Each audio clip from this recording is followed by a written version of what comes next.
everyone, and welcome back to the grand finals of Valorant Champions. We are still in the pre-show. I'm your host, Yingsu, and I'm joined by Mimi, Seth, and Sean. Guys, it's the final day. It has all come down to this. Mimi, I'm so excited. I can't wait to see who's going to be taking home the trophy. It's going to be so cool. We've already seen so many teams make their way through. We started with 16, and I don't think anyone would have expected it to come down to this.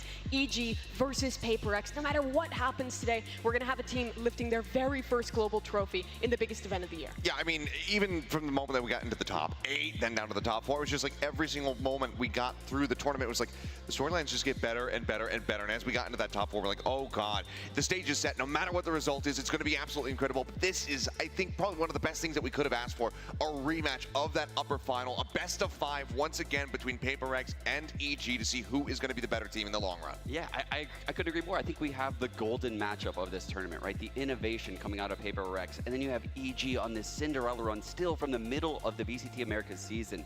And I couldn't think of a better matchup. The home crowd is here, definitely going to root on EG, just like what we saw yesterday. And PaperX, they got that 2-ban advantage, but I think this is going to be a really fire series. Yeah, let's take a look at the bracket real quick, because as you guys mentioned, we came here with 16 of the world's best teams, and we're down to just 2. But not only the bracket, because Sean, almost every single game here at playoffs has been so close. We're having 2-1s, we're pushing all the way to a map 5 as well. It's going to be a really, really fun time today. I can't remember a Valorant tournament quite like this. This playoff bracket was absurd. But look at all the 2-1s you're seeing, the 3-2 in the lower finals. 6 out of the last 7 series went the distance map-wise. The level of competition right now has absolutely peaked compared to what we've seen in the past. And that's why I'm so confident this one's going to go the distance too. Yeah, and we've already seen some of the world's best eliminated. Loud went out of the tournament. The reigning champions are gone. Fnatic, the team who already won 2 trophies this year, eliminated as well. All these games have been so close. They've all come down to the wire, but there's a reason that it's these 2 teams left. Yeah, it is indeed. But let's talk about these 2 teams. They both had a long, long year. And EG, they had to start from the bottom. Not many people thought they were going to make an international tournament, let alone 2 maybe grand finals in a row. We need to go all the way back to the beginning for this team. This was the squad that people were making fun of. Did they know they're in partnership? Are they going to make a roster move? No one believed in them. You see this tweet from Ethan. We've lost 100+ important games in his 7-year career. He always just had the tragedy of letting it slip away. That's when they thought they were out of playoffs. They thought they were going to get grouped in Americas. Then MIBR comes out. Chosen knifes 100 Thieves in a massive upset. They make it to the playoffs by a miracle. Go all the way to Tokyo and win every single upset to go to the finals. This team has now gone from nobodies that no one believed in to a squad that are one of the best in the world, that have made it to back-to-back global finals. And what you said is exactly what Boostio said in the post-game interview yesterday, right? They were nobodies coming into this year. They didn't even have the same roster. They made a roster change early on in the season. And then coming into Tokyo, they almost didn't even have Demon 1. He got his passport like 2 days before the event even started. This has been the most insane Cinderella story I've ever seen. Yeah, and on the other side, Seth, we're going to talk about PaperX. I think there was something in the air, something changed when something was brought into this roster, and the rest is history. I mean, a little bit of a soft start, that first matchup that he did play, because it was against DRX. He was still finding his footing, finding the groove with the rest of the team, but everything since there has just been just pure bliss for their squad. Obviously, that upsetting moment, finding out that he wasn't going to be able to get his visa to be able to go over to Japan. He was the one who had to miss out while Demon 1 got to attend, got to get into that grand final. PaperX still were able to give them a run for their money, but it all kicked off with that big best of 5, that reverse sweep, the first one that we saw in the main VCT circuit against DRX in Pacific, getting that trophy under their belt, then having to play with CGRS over in Tokyo and still exceeding our expectations. Now with something, obviously the eyes were coming back onto the squad. We knew what they were capable of with a sub. We said, with this guy, they are just a powerhouse squad. They have to be respected, and they have proven that every single step of the way, and that's why they find themselves here as the winning team moving into the grand finals. They have that draft advantage because of how powerful powerful they are as a 5-man unit. Yeah, it's absurd. You mentioned the Tokyo run they went on without something even in the roster. I don't think people understand how dominant of a player this guy is. He was the #1 statistical player in his region, and they still got 3rd place at an international event without him, and could have very well made the finals, actually. They really gave EG a run for their money. And here today, having something in their roster, they have one of the most stacked rosters I have ever seen. I mean, we always joke about who's the in-game leader on this roster. It's because, honestly, they are all-star fraggers. They could all do it. They could all take over the game. And these teams have such a paralleled story as well. Beyond just being the Cinderellas of Tokyo coming out here, it's also these 2 squads that they started the season so poorly. Both of them were disappointing people to start off. They make a super controversial roster move. They both drop a popular player in Benkai or in BCJ. They make the choice that the community did not want, but they end up sticking to the roster, staying dedicated, and pushing all the way to this position in the last game of the year here at Champions. Yes, the consistency, right, that we're seeing in both of these almost super teams. I think it's pretty fair to call them this. And but the thing finalists, is, yeah, yes. I mean, they're here for a reason.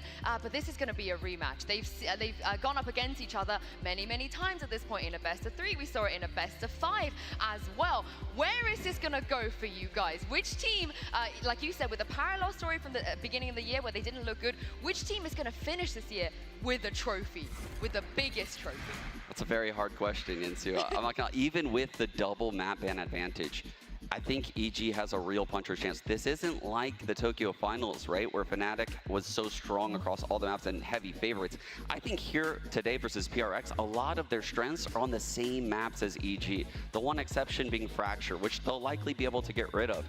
I think we're going the distance today. I honestly feel like this is a 5-map series because these 2 teams are so close. Yeah, I mean, both times it did go to the distance. It was that 5-map set over in Tokyo into the 2-1 victory here for PaperX to get themselves into that grand finals, auto-seeded forward. So I'm right there with you as far as thinking that this is going to be neck and neck. And, you know, I would love to come out and really confidently say, I think this is going to be PRX. They got this one in the bag. They learned so much.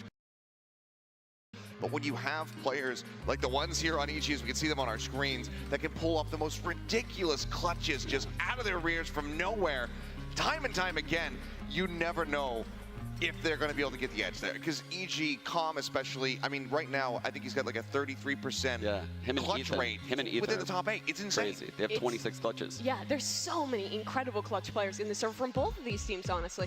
But for me, my perception of how well EG can do in this match changed even since the last time they played in the upper final. There it was something like 11-4 up. EG let things slip a little bit, and PaperX ended up the first team into this final. But then EG go down to the lower finals, stomp Loud on 2 maps, and it almost slips away from them, but then they show this mental resilience. They rally at the last second, and they make it here. So I think EG has proved that resiliency. PaperX has proved it too, and I totally agree. I think we should get 5 maps today. Absolutely. I think PaperX has really impressed me across all of the maps. Their innovation, the things they bring to the table are different than any other team I have ever seen in Valorant, but the resilience EG showed against Loud to win that map 5, Loud were ready to brawl on that map, and rarely do you see a North American team ready to take the fight in a map 5 like that and not shell up, not look scared. EG's players, they play with this level of fearlessness that Potter has instilled in them, and the similar thing about these teams is they both play for fun. So I don't think they'll get scared today. This is the thing, though. Who's more fun? Who's realistically going to have more fun up there? Because they both said it. They're like, we're just here Probably to have whoever's fun. winning. It was EG for a little bit, and then PaperX took the fun right out of their sails. I mean, you talk about that mental resiliency, but you also have to really factor that into PaperX because they are the first squad to pull off that reverse sweep. They were down in the dirt versus DRX in that Pacific final. It wasn't looking good for them. It looked like it was going to be yet another DRX 3-0 blowout in a final over in Korea, and then they just managed to rally it back. They crushed them on Lotus. That one a little bit more unsurprising, but it was the follow-up maps that looked so very good for them. So they have what it takes. Yeah, the crazy thing is you go back and you watch their vlogs. PaperX YouTube, kind of banger, I'm not gonna lie. There's so many good content pieces on there, but the finals, when they're giving those pep talks in the back room, all of those players knew they were gonna win that series when they were down 0-2. It was the craziest thing I've ever seen. They were so confident, like just one map at a time, we got this. You know, next map's Ascent, we got this map, we got this map. They're always confident, and that's the same thing I saw in EG yesterday. Yeah, and as well, I think you see that parallel with Evil Geniuses too, because we heard from Potter that it was in that final map, it was her and Ethan that were talking to the team, like, hey, we've let this slip, but this is just a moment. Put it all out there. have fun, take the risks that win us games. And I think both of them have such incredible coaches and experienced leaders, even amongst all the young, new players to this global stage, that make them great in moments like this where the pressure's on. Yeah, I can't wait to see how they're going to handle what's going to happen today. But for now, I'm going to send this back to Victoria and Doug. They got a special guest with them. Thank you so much, Jinsu. What's it like in there? What are the vibes at the desk right now? Is there water down here, y'all? Oh. All right, thank you so much. We'll catch up with you later. We're standing by here with Shaz from G2 out on the gold carpet. Bro, what do you make of the vibes? What do you make of the scene right now? Oh, it's incredible. First Valorant event in America, and it's just indescribable. There's so many people. It's a lot of fun. Yeah, you've been here since the beginning. You know, you were on the winning team when you were back with Sentinels, and you've seen it grow over the years. Like, what do you make of all this, and how much has grown? Everything's scaled like exponentially. It's just gotten bigger. The fans, the teams, the scene itself, the competitive, like the high skill teams. It's insane. It's fun to watch. And I have to ask, you know, I'm sure you watch VaporX. You even played with them, and they have a no IGL style. It's kind of like multiple shout calls here. What do you make of that? I think it's an exciting way to play. You know, you have 5 brains on a team. You want to utilize all of them in a way. I'm sure there's some sort of hierarchy or something set, but you know, if that's how they maximize their performance, it's the way to go. Last question, then we'll let you go. I need predictions, bro. Dude, you know, the PRX guys are all really wholesome, and I'd love to see Jing win. And then with EG, also, like, NA, so it's kind of tough. My heart is broken right now. Like, I don't know. I actually, EG, probably. EG. Yeah, I thought you were going to PR your way through that and then not answer, but I'm glad we got EG out of you at the end. Bro, thank you so much for hanging out with us. We're going to let you go. Enjoy the rest of the show. Guys, we actually have 2 very special guests. You're good to go, brother. We have 2 very special guests who are going to be joining us as well. It's Waylon, COO of Esports at Riot Games, and Anna Donlan, executive producer of Valorant. Please come join us. Hey, buddy. It's so good to see you guys. What do you guys make of the vibes? I mean, what's it like here? It is amazing vibes today. Like they put a bunch of makeup on me. I've been trying all day not to cry because it is like such overwhelmingly awesome vibes. I think the crowd is phenomenal. It is just, I don't know, it's perfect day. Perfect day. And Waylon, you know, we've seen Valorant really grow into this incredible global game. I mean, I flew from Singapore just to be here with you guys. You know, but you had Brazil, Japan, Spain, and now China. And fans all over the world want their country to host a Champions. I know we're all fighting for it, including us. Do you have any hints for the fans? You know, where next year might take place? Yeah. I already talked to John, didn't he? No, didn't he give any hints this time? Give us the leaks. We want the leaks. No. Not Los Angeles. No, yeah, not Los Angeles. I mean, really though, it's just our honor to be able to really embrace fans everywhere, and like this community that's so global.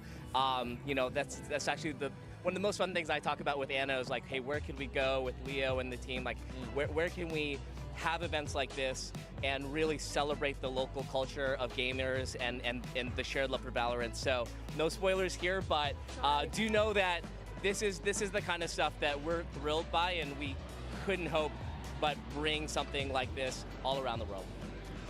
Chat, we tried. I'm sorry, we tried getting the leaks out of them. Anna, you're an LA native.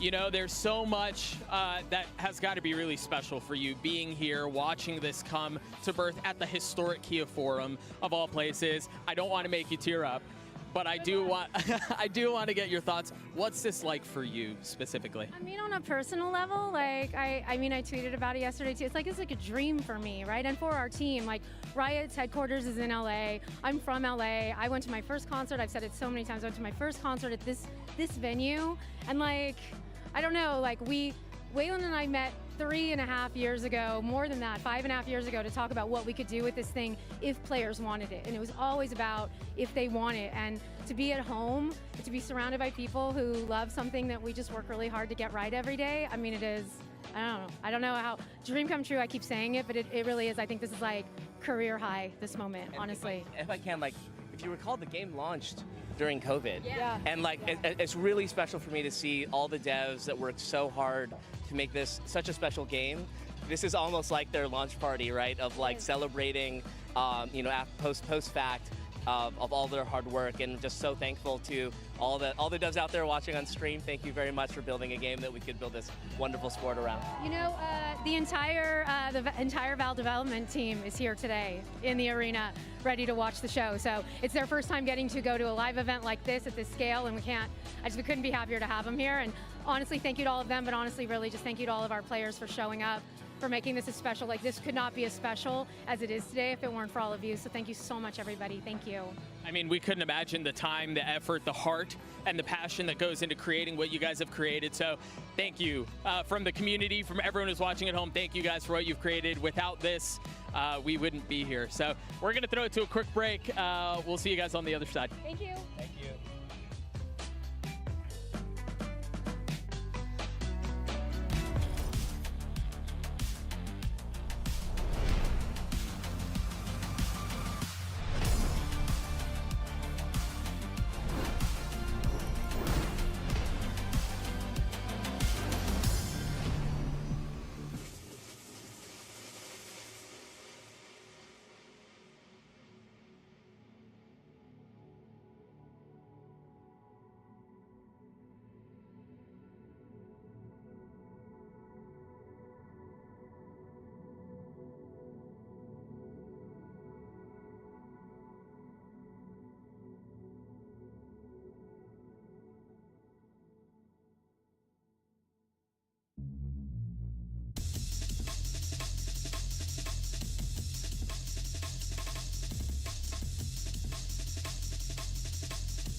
Thank you. And our next guest needs no introduction. It's Tens. Welcome, Tens. You know, you've been here since the very beginning of VCT. How's it being here at the Kia Forum? It's amazing. I went one of the matches, and just like the whole atmosphere, I mean, the stage is pretty sick, but the crowd is pretty awesome too. So definitely going to be a good match today, and hopefully it's going to be really fun to watch. I have to ask, I'm sure you've heard about the new agent patch updates, the nerfs. How you feeling about that?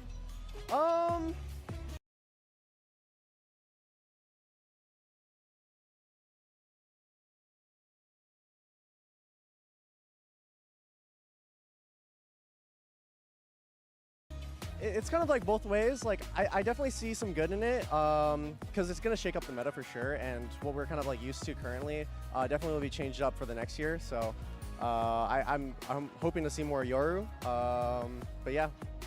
Are you willing to confirm in front of all these people watching right now that you're only going to play Yoru next year? Yeah, no, confirmed. Done? So You've heard it here. All right, give me predictions, man. Who you got? You know I had to do you like this. Yeah, I had to. Man, they're so fun to watch, Paper X. My brain says Paper X, but my